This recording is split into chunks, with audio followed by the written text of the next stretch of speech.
Gabriel Rosen, please. Why is anti-Semitism rising in the UK? Why is anti-Semitism... And do you think a certain member of the panel may bear some responsibility for this?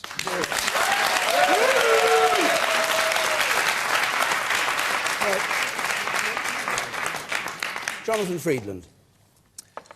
Well, like a lot of people, I was very dispirited by these new figures that came out today that showed that anti-Semitic attacks in Britain had risen to the highest figure ever recorded, 1,100 attacks last year.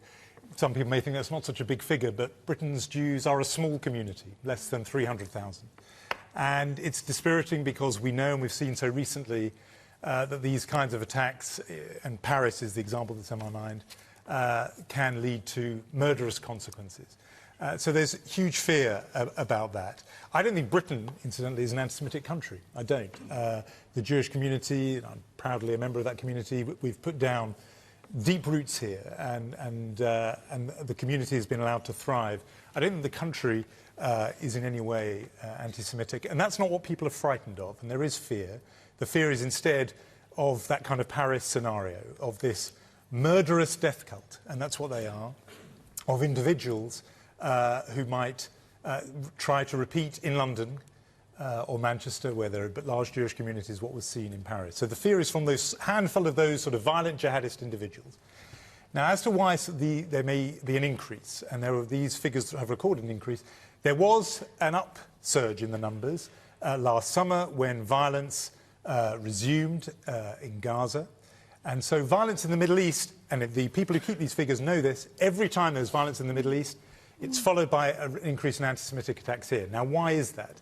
That's because some of the rhetoric around Israel gets so heated and so inflamed that people who can't hold always that distinction in their mind between what's Israel, a country several thousand miles away, and what are Jews, people here. Oh, well, wait.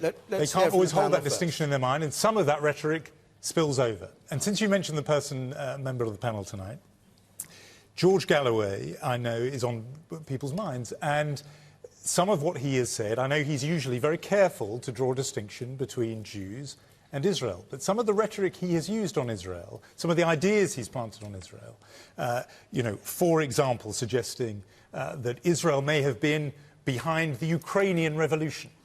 And there's, I've got the quotes here if that comes a question. Or suggesting, wait a second, or suggesting that chemical weapons attack in Syria in August 2013, that Al-Qaeda and Israel had teamed up together to stage that operation.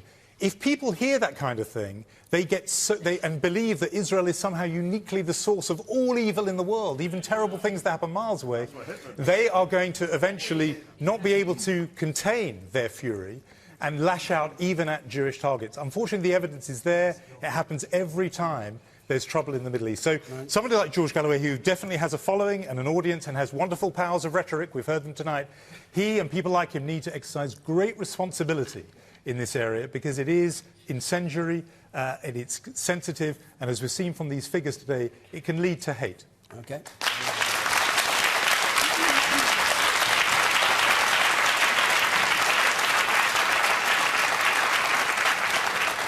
George Galloway.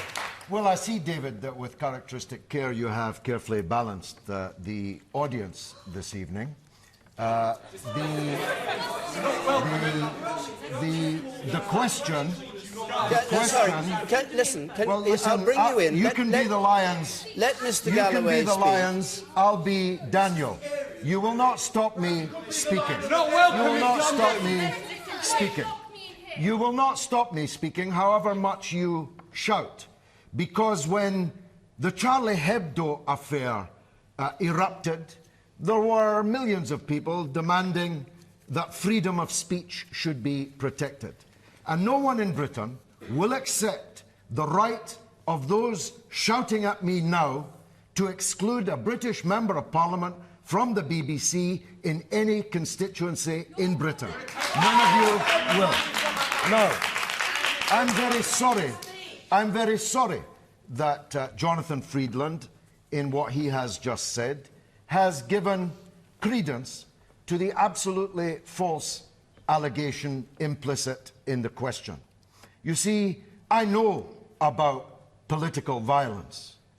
I was assaulted 3 times in 4 months in London.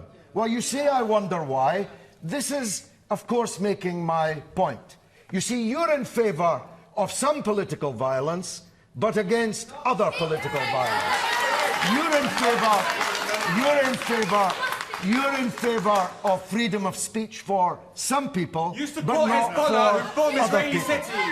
Not a single, not one single spokesman for the Jewish community, not a single Jewish community newspaper condemned the assaults upon me, which have led to the imprisonment of 1 man and the fining of 2 others. George, can you come? Did you set me up here? No, you're not. Am I on trial here? Well, let me speak. Answer the question. Let me speak. I'm being bayed at by the audience. All right, George. I've been directly accused by another panellist. Let me answer. What he accused you of, and what I'd like you to address, not about how you've been assaulted. No, I will. But the conflation between Israel and Jewishness or Jews, which is what actually... This is a dangerous conflation.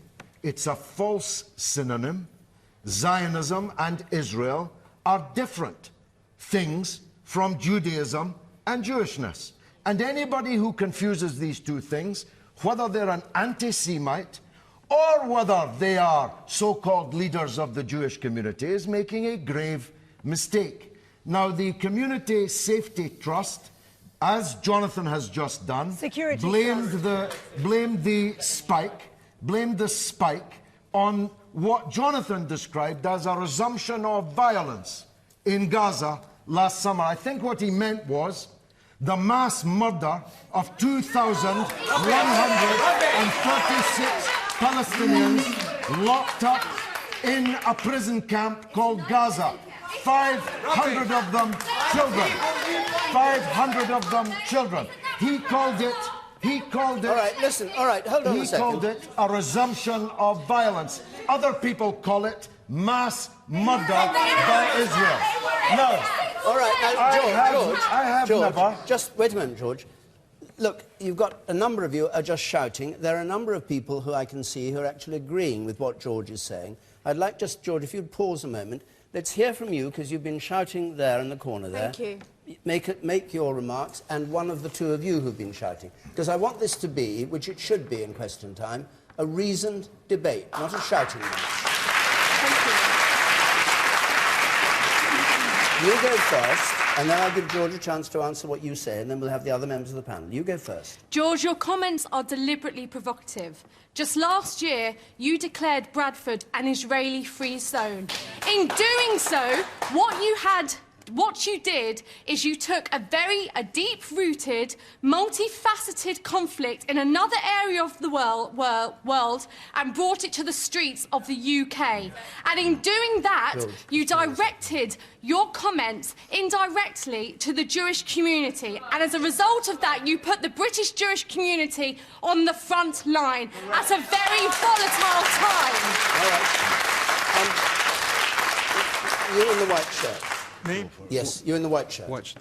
George Galloway sits here and he says he's got nothing to do with anti-Semitism, but when he goes and he encourages Hezbollah in Lebanon, who dance in the streets when Jews are killed in Israel, and his videos on YouTube handing over cash, he said, this is the money, handed it over to a Hamas official in Gaza, who encourage and endorse suicide bombings on Israeli streets. Jews care a lot more about encouraging murder of Jews than in making little grandiose statements on this stage about Jews in London. Hang on, and the woman behind you.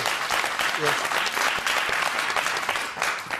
I think that with everything that George has said and everything that I have heard of him in Bradford and outside of Bradford, he's always made a clear distinction between Zionism and Israel's foreign policy and not being anti-Semite. And I think, just going back to your point, Jonathan, you used, it seems your favourite word in what you were saying was rhetoric, Israel's rhetoric. A lot of what Israel does is not rhetoric. What George said about Gaza was 100% correct, and you have to accept some of it is factual.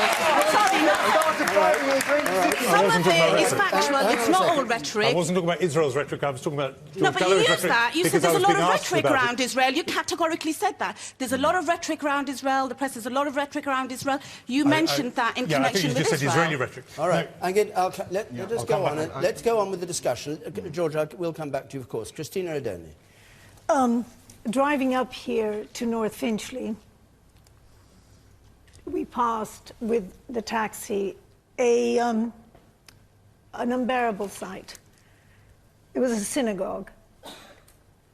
Police all around it, barbed wire, cameras everywhere. And I thought, and this is a temple where people pray, and it has to be shielded like this and protected like this. I agree. But what I'm saying is, it's not just the George Galloways among us who may or may not have, and I think he has, fueled this hostility. But an atmosphere has now developed in which the Jewish community of 240,000 people, so very small minority, is feeling put upon. And whether it is the attacks on kosher slaughters, whether it is the Ofsted inspectors who go to Orthodox Jewish schools and say, hey, why is it that you say that women should be modestly covered? Why is it that you don't approve of gay weddings? There's something going on in the air, and it is anti-Semitic. All right. Nicky Morgan, let me go around the rest of the panel, George, then we'll come back to you. Nicky Morgan. Your question was about the rise in anti-Semitism. I think John used the word dispiriting. I'd use the word deeply depressing. The British Jews make an enormous contribution to our society.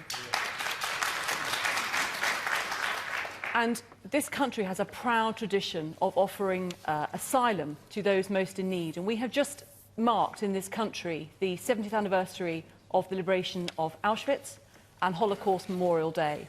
And it's not just the Jewish community. There are many communities who have come to this country seeking safety and refuge and actually reveling or making the most of the freedoms that we have in this country. Freedom of speech, which is why it's right that George Galloway is invited on a panel like this and able to put his views, and you're able to put your views. But also respect and tolerance of other faiths and beliefs. So what's your answer to the question that Gabriel asked, which is why is anti-Semitism rising? Because I think, sadly, there are some people in this country who do want the British Jews to be fearful. And it breaks my heart to think that there are young Jewish boys and girls who are now frightened walking to school, whose parents are frightened about what might be happening when they are at school, who are having to hide the fact that they are Jewish. And that's not just about Jewish, that's about any community. I don't want them to feel frightened on the streets of this country. I say we have a proud tradition, and I think it is deeply depressing what we are seeing. It's right to have a debate of some sorts tonight, but I'm afraid it's absolutely right that you should make your views known about what George Galloway has to say. George Galloway. Well, I can't tell you how deeply I and people who support me will resent the course of this part of the programme. Anti-Semitism is a foul and virulent form of racism which led in the 1930s and 40s to the Holocaust, the greatest crime in human history. I wasn't born then. I had nothing to do with that. And if I had been born then, I would have been the first in the line at the recruitment office to fight fascism, which was a Christian European phenomenon. Now, everything that's been said with melancholy. Do you know how many priests and nuns were just take your hand off me. Take your hands off me. Everything that's been said here with melancholy about the shadow cast by the rise in anti-Semitism could be said many-fold about the Islamophobia and the fear of Muslims in Britain. The number of attacks on Muslims, on Muslim property, is many times more than these fascistic attacks. It is many times more than these fascistic attacks on Jews and Jewish property. Why can't we all oppose anti-Semitism and Islamophobia? Why can't we oppose not just the attacks on kosher, but the attacks on halal? Of course, which I oppose that too. UKIP, who are not here tonight, just yesterday said they would ban, meaning that the observant Jews and observant Muslims in this country would have to leave the country. Why can't we unite around issues like that? All right, my last point, David, one last point. I beg you, don't conflate Zionism, Israel, and Jews in London. It's a very dangerous thing to do. No, it's a... No. All right, don't shout. Please don't shout out. No. Please don't shout. Many Jews are not Zionists, and most Zionists are not Jews. All right. And it's a very dangerous game that you're playing here. Very, very dangerous. All right. Can we please have silence for a moment? Tristram Hunt hasn't spoken. I want to hear what he has to say. Tristram. This is not an arms race between Islamophobia and anti-Semitism.